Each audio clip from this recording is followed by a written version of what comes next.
अस्सलामु अलैकुम वरहमतुल्लाहि वबरकातुहू।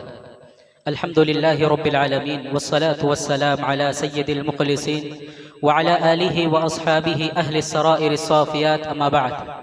फ़अऊज़ु बिल्लाहि मिनश शैतानिर रजीम। बिस्मिल्लाहिर रहमानिर रहीम।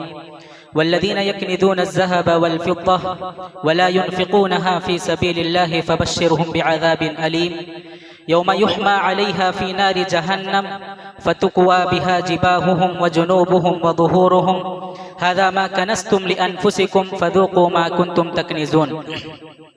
रब्बुल आलमीन का बेपनाह शुक्र एहसान है, उसी की तौफ़ीक़ और इनायत से अल्हम्दुलिल्लाह आज हमने 28वें पारे का निस्फ़ हिस्सा इख्तिताम किया।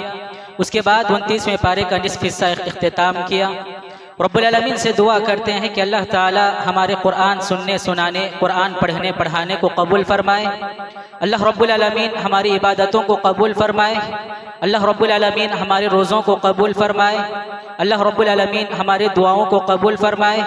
अल्लाह रब्बुल आलमीन हम में से जो बीमार हैं उन्हें शिफ़ाए कामिला अजिला नसीब फ़रमाए। आमीन या रब्बल आलमीन। हाज़रीन गिरामी, मैंने अभी आप लोगों के सामने सूरतुत तौबा की आयतें तिलावत की है। इन आयतों में अल्लाह रब्बुल आलमीन फरमाते हैं वल्लज़ीना यक्निज़ूना अज़्ज़हब वल फ़िद्दा, जो लोग सोना और चांदी को जमा करके रखते हैं, वला युनफ़िक़ूनहा फ़ी सबीलिल्लाह, और अल्लाह रब्बुल आलमीन की राह में खर्च नहीं करते, अल्लाह रब्बुल आलमीन के रास्ते में खर्च नहीं करते हैं, तो अल्लाह रब्बुल आलमीन उन्हें दर्दनाक अजाब की खुशखबरी देता है। यौम युहमा अलैहा फ़ी नारि जहन्नम फ़तुक्वा बिहा जिबाहुहुम व जुनूबुहुम। और अल्लाह रब्बुल आलमीन इस आयत में फरमाते हैं कि जो इंसान सोने और चांदी को जमा करके रखता है, अल्लाह रब्बुल आलमीन क़यामत के दिन उस सोने और चांदी को आग में तपाएगा। अल्लाह रब्बुल आलमीन सोने और चांदी को आग में तपाते हैं। और आगे अल्लाह रब्बुल आलमीन फरमाते हैं कि आग में तपाने के बाद जो उसका मालिक होगा, उस मालिक के बाजुओं को, उस मालिक के पेशानी को और उस मालिक के पहलुओं को अल्लाह रब्बुल आलमीन आग से दागते हैं। और अल्लाह रब्बुल आलमीन उस बंदे से कहते हैं हादा मा कनज़्तुम लिअन्फ़ुसिकुम फ़ज़ूक़ू मा कुन्तुम तकनिज़ून। ये वो चीज़ें हैं कि जो तुम दुनिया में रहकर सोना और चांदी को जमा करते थे, अल्लाह रब्बुल आलमीन उनको कहेगा कि ये तुम इस अजाब का मज़ा चखो, फ़ज़ूक़ू मा कुन्तुम तकनिज़ून। हाज़रीन गिरामी, ये आयत ज़कात के सिलसिले में नाजिल हुई है। ज़कात के सिलसिले में अल्लाह रब्बुल आलमीन ने उन लोगों को खुशखबरी सुनाई है, उन लोगों को वईद सुनाई है। हम जानते हैं कि अल्लाह रब्बुल आलमीन जब कभी भी अच्छाई को बयान करता है, अच्छाई को बयान करने के बाद बंदों को खुशखबरी देता है। अल्लाह रब्बुल आलमीन ने एक जगह फरमाया फ़बश्शिर इबाद, के बंदों के लिए खुशखबरी है। तो अगर अल्लाह रब्बुल आलमीन इस आयत में फरमा रहे हैं कि अगर कोई शख्स ज़कात को जमा नहीं करता, ज़कात को अदा नहीं करता, तो उसके सिलसिले में अल्लाह रब्बुल आलमीन कह रहे हैं कि ये खुशखबरी है। किस चीज़ की खुशखबरी है? दर्दनाक अजाब की खुशखबरी है, अलमनाक अजाब की खुशखबरी है। फ़बश्शिरहुम बिअज़ाबिन अलीम। तो हाज़रीन गिरामी, जो आदमी अपने पास माल को रखता है और उसका माल निसाब को पहुंचा हुआ है, तो उसके लिए ज़रूरी है कि वो ज़कात अदा करे। ज़कात को हम साल में एक मरतबा अदा करते हैं। तो जो भी इस्तिताअत रखते हैं ज़कात को अदा करने के लिए, तो उन हज़रात से गुजारिश है कि वो अल्लाह रब्बुल आलमीन के इस फरमान पर अमल करते हुए ज़कात को अदा करें। और अल्लाह रब्बुल आलमीन ने कहा कि वो लोग जो सोना चांदी और मालो दौलत अपने पास रखते हैं, उन लोगों से अल्लाह रब्बुल आलमीन ये बात कह रहे हैं कि ज़कात को अदा करना ज़रूरी है जब आपका माल अपने निसाब को पहुँचता हो।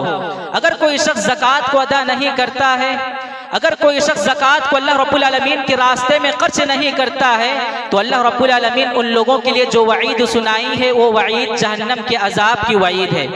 अल्लाह रब्बुल आलमीन ने इस आयत में सोने और चांदी का जिक्र किया है कि मतलब ये है कि जो लोग सोना और चांदी को अपने पास जमा करके रखते हैं, सोना और चांदी को अपने पास इकट्ठा करके रखते हैं, उन लोगों के सिलसिले में आयत है। और नबी सल्लल्लाहु अलैहि वसल्लम के दौर में हम जानते हैं कि सोना और चांदी था। नबी सल्लल्लाहु अलैहि वसल्लम के दौर में इसी तरह करेंसी का रिवाज होता था। और करेंसी उस जमाने में दो चीज़ों को कहते थे कि दीनार दिरहम।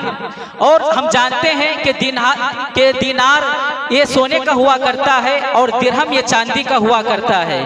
और बाज़ हज़रात इसमें इख्तिलाफ कर बैठते हैं कि दीनार क्या है, दिरहम क्या है। तो वजाहत के लिए यही है कि दीनार सोने का हुआ करता और दिरहम ये चांदी का हुआ करता है।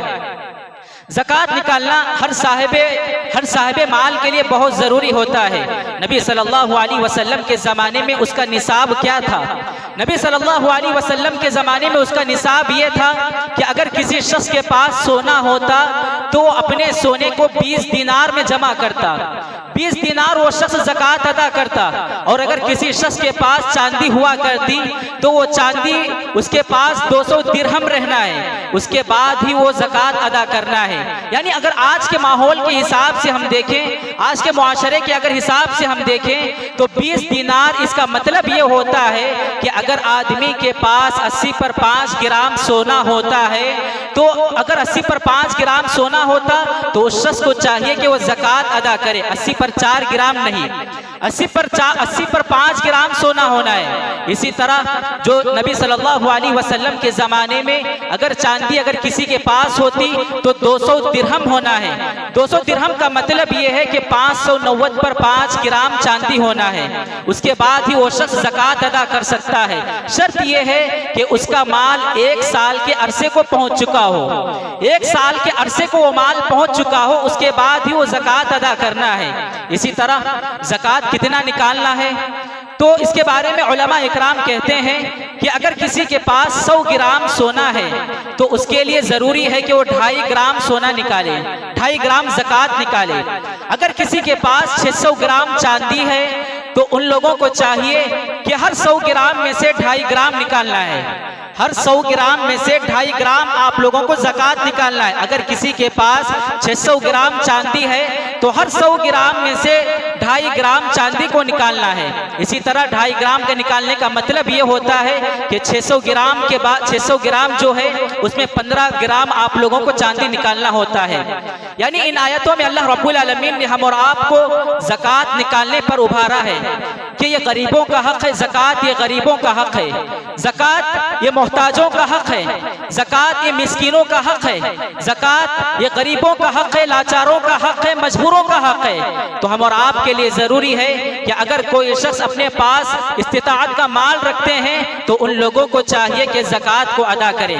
अगर हम और आप अगर ज़कात अदा करते हैं, किसी गरीब को देते हैं तो इसका मतलब ये नहीं है कि आप उस पर एहसान कर रहे हैं, एहसान जतला रहे हैं, तो इसका ये मतलब नहीं है। अगर आप किसी को ज़कात देते हैं तो अल्लाह रब्बुल आलमीन ने ये फरमाया वल्लदीना फी अम्वालिहिम हक़्क़ुम मालूम, अगर किसी को आप ज़कात दे रहे हैं तो उसका हक आप उसको लौटा रहे हैं। अगर आप किसी को ज़कात दे रहे हैं तो उसका हक आप उसको लौटा रहे हैं। आप उसको ज़कात देकर, उस गरीब को ज़कात देकर आप एहसान जतलाने का हक आप नहीं रखते हैं। इसी तरह ज़कात का एक ऐसा सिस्टम शरीयत ने बताया है कि ज़कात के हकदार कौन हैं।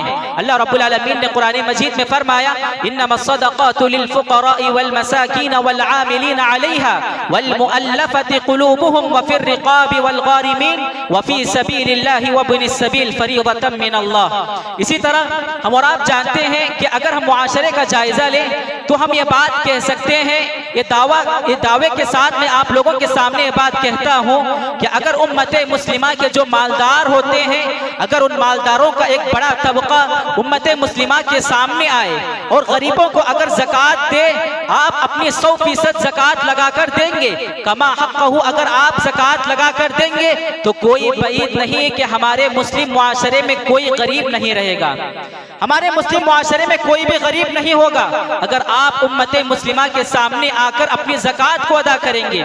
इसी तरह मसला ये है कि लोग सामने नहीं आते हैं। इसी तरह अगर हम तारीख को उठाकर देखें, तारीख की किताबों का मुताला करें तो आप लोगों को मालूम होगा कि खुलफा राशिदीन की जिंदगी में हजरत अबू बकर सिद्दीक रजी अल्लाह अन्हु, हजरत उमर फारूक रजी अल्लाह अन्हु, हजरत उस्मान गनी रजी अल्लाह अन्हु और हजरत अली रजी अल्लाह अन्हु की अगर आप तारीख को पढ़ते हैं तो आपको मालूम होगा कि खुलफा राशिदीन के ज़माने में ज़कात का इज्तिमाई निज़ाम था, ज़कात का इज्तिमाई निज़ाम था। कि अगर कोई शख्स ज़कात को अदा करना चाहता तो इज्तिमाई तरीके से अदा करता। हजरत उमर बिन अब्दुल अजीज का दौर आता है। हजरत उमर बिन अब्दुल अजीज के दौर में ज़कात को अदा करने के लिए लोगों के पास ज़कात को देने के लिए कई लोग निकल पड़ते हैं, मगर वो निज़ाम जो खुलाफा राशिदीन ने किया था वो निज़ाम ऐसा था कि हजरत उमर बिन अब्दुल अजीज के दौर में जो लोग ज़कात को लेकर निकले थे देने के लिए, उन लोगों के पास एक आदमी भी नहीं था जिसको ज़कात दिया जाए, जिसको ज़कात दिया जाए उन लोगों के पास एक आदमी भी नहीं था। हम जानते हैं कि हम और आप अगर तारीख का मुताला करें, अगर हमारे दरमियान इस्लामी हुकूमत कायम हो, तो अगर हमारे दरमियान इस्लामी सल्तनत हो, तो कोई बईद नहीं, शरीयत ये कहती है कि आप उन लोगों से लड़कर ज़कात अदा कर सकते हैं, आप उन लोगों से लड़कर ज़कात अदा कर सकते हैं। हम जानते हैं कि हज़रत अबू बकर रज़ी अल्लाहु अन्हु जब खलीफा बनाए गए, तो खलीफा बनाए जाने के बाद उन्होंने बहुत सारे चैलेंजेस का मुकाबला किया। हज़रत अबू बकर रज़ी अल्लाहु अन्हु खलीफा बनाने के बाद सबसे पहला जो फितना था वो इस्लाम से जो लोग मुर्तद हुए थे, इस्लाम से जो लोग फिर गए थे, उन लोगों का एक फितना था। एक बहुत बड़ी तादाद थी जो इस्लाम से फिर चुकी थी नबी सल्लल्लाहु अलैहि वसल्लम की वफात के बाद। इसी तरह एक और फितना अबू बकर रज़ी अल्लाहु अन्हु के ज़माने में ये था कि नबी सल्लल्लाहु अलैहि वसल्लम की वफ़ात के बाद बहुत सारे लोग नबूवत का दावा करने लगे, बहुत सारे लोग नबूवत का दावा करने लगे कि मैं नबी हूँ। यमन का एक शख्स था, उसका नाम असवद अनसी, वो कहता है कि नबी सल्लल्लाहु अलैहि वसल्लम की वफ़ात हो चुकी है और अब कोई भी नबी रहने वाला नहीं है, तो इसलिए मैं ये चाहता हूँ कि मैं नबी रहूँगा। और इसी तरह कबीला हनीफा का एक शख्स था, उसका नाम मुसैलमा बिन कज़्ज़ाब था, वो शख्स कहता है कि नबी सल्लल्लाहु अलैहि वसल्लम का इंतकाल हो चुका है, मैं अब नबी रहूंगा। तो बहुत सारे लोग ये फितने को लेकर खड़े हो गए थे और बहुत सारे लोग नबूवत का दावा कर रहे थे। और इसी तरह बाज़ लोगों का एक फिरका ये था कि बाज़ लोग ये कहते थे कि हम मुसलमान रहेंगे, हम नमाजों की पाबंदी करेंगे, हम रोज़ों की पाबंदी करेंगे, मगर ज़कात अदा नहीं करेंगे, मगर ज़कात अदा नहीं करेंगे। हज़रत अबू बकर रज़ी अल्लाहु अन्हु बहुत परेशान हो जाते हैं इन तमाम फितनों को लेकर। तो सहाबा इकराम इस बात पर इत्तेफाक करते हैं, सहाबा इकराम हज़रत अबू बकर रज़ी अल्लाहु अन्हु से कहते हैं कि ऐ अबू बकर, जो शुरू के जो दो फितने हैं, पहले हम उन लोगों से मुकाबला करेंगे, पहले हम उन लोगों से मुकाबला करेंगे और फिर बाद में उन लोगों की तरफ आएंगे जो लोग कह रहे हैं कि हम इस्लाम के साए में जिंदगी गुजारेंगे मगर ज़कात अदा नहीं करेंगे, उन लोगों से हम बाद में मुकाबला करेंगे। तो हज़रत अबू बकर रज़ी अल्लाहु अन्हु इस पर राजी नहीं होते। हालांकि तमाम सहाबा का इत्तेफाक था, लेकिन अबू बकर रज़ी अल्लाहु अन्हु इस बात पर राजी नहीं थे। तो सहाबा इकराम अबू बकर रज़ी अल्लाहु अन्हु से कहते हैं ये आपकी दूर अंदेशी सही नहीं है। और सहाबा इकराम रिज़वानुल्लाहि अलैहिम अजमईन हज़रत उमर फारूक रज़ी अल्लाहु अन्हु को भेजते हैं कि वो अबू बकर रज़ी अल्लाहु अन्हु को जाकर समझाए। हज़रत उमर रज़ी अल्लाहु अन्हु हज़रत अबू बकर रज़ी अल्लाहु अन्हु के पास आते हैं। तो हज़रत अबू बकर रज़ी अल्लाहु अन्हु उमर रज़ी अल्लाहु अन्हु को डांटते हुए कहते हैं कि ऐ उमर फारूक रज़ी अल्लाहु अन्हु, आपकी ज़माने जाहिलियत में आपकी जो बहादुरी थी वो बहादुरी को हम सुनते थे, लेकिन इस्लाम में आप जिल्लत से काम ले रहे हैं। तो नबी सल्लल्लाहु अलैहि तो हज़रत अबू बकर रज़ी अल्लाहु अन्हु ये कहने के बाद हज़रत उमर फारूक रज़ी अल्लाहु अन्हु चौंक पड़ते हैं। हज़रत उमर फारूक रज़ी अल्लाहु अन्हु को फिर नबी सल्लल्लाहु अलैहि वसल्लम कहते हैं कि ऐ उमर, ये बात सुन लो कि जब तक अबू बकर जिंदा है नबी के दीन पर काम करूंगा, नबी के दीन पर काम करूंगा, नबी के उस्वा पर काम करूंगा। और इसी तरह हज़रत अबू बकर रज़ी अल्लाहु अन्हु ये भी हज़रत उमर फारूक रज़ी अल्लाहु अन्हु से कहते हैं कि ऐ उमर सुन लो, ये जो लोग जो कहते हैं कि हम ज़कात नहीं देंगे, हम इस्लामी तरीके पर अमल करेंगे, इस्लाम के मुताबिक हम जिंदगी गुजारेंगे, मैं उन लोगों से कहता हूँ कि अल्लाह की कसम मैं उन लोगों से ज़कात लेकर ही रहूँगा, मैं उन लोगों से ज़कात लेकर ही रहूँगा। और अगर वो लोग अपनी ज़कात में अपने जानवरों के पास जो रस्सी होती है, जानवरों को जो बांध कर लाते हैं, अगर वो लोग उस रस्सी को भी नहीं देंगे तो मैं उन लोगों से मुकाबला करूँगा, उन लोगों से उस रस्सी को लेकर भी ज़कात अदा करूँगा। तो हज़रीन गौर करें कि एक रस्सी भी अगर नबी सल्लल्लाहु अलैहि वसल्लम के ज़माने में वो लोग रस्सी को भी लाते थे, तो हज़रत अबू बकर उन लोगों से ये भी कह रहे हैं कि अगर रस्सी भी होती तो मैं उन रस्सी के साथ उनके जानवरों को ज़कात के तौर पर लूँगा। तो हाज़िर उमर फारूक रजी अल्लाह अन्हु कहते हैं कि मैं हजरत अबू बकर रजी अल्लाह अन्हु को समझाने के लिए गया था, लेकिन मैं समझ कर आ गया। तो हजरत गौर करें कि हजरत उमर फारूक रजी अल्लाह अन्हु का दिल खुल जाता है, सीना खुल जाता है, और हजरत उमर फारूक रजी अल्लाह अन्हु बात को मानने के लिए तैयार हो जाते हैं। और जो लोग ज़कात को अदा नहीं कर रहे थे वो लोग बाद में चलकर ज़कात अदा करने लगे। इसी तरह याद रखें, हमारा जो मुआशरा होता है, मुआशरे में बहुत ज़्यादा गरीब होते हैं, बहुत ज़्यादा लाचार होते हैं, लेकिन सबसे जो करीबी रिश्तेदार होते हैं, जो करीबी रिश्तेदार में जो गरीब होते हैं, उन लोगों का ज़्यादा हक बनता है कि आप उन लोगों को सबसे पहले दें। दुआ है रब्बुल इज़्ज़त से कि अल्लाह ताला हम तमाम को कही हुई बातों पर अमल करने की तौफीक अता फरमाए। आमीन या रब्बल आलमीन। वस्सलामु अलैकुम व रहमतुल्लाहि व बरकातुहू।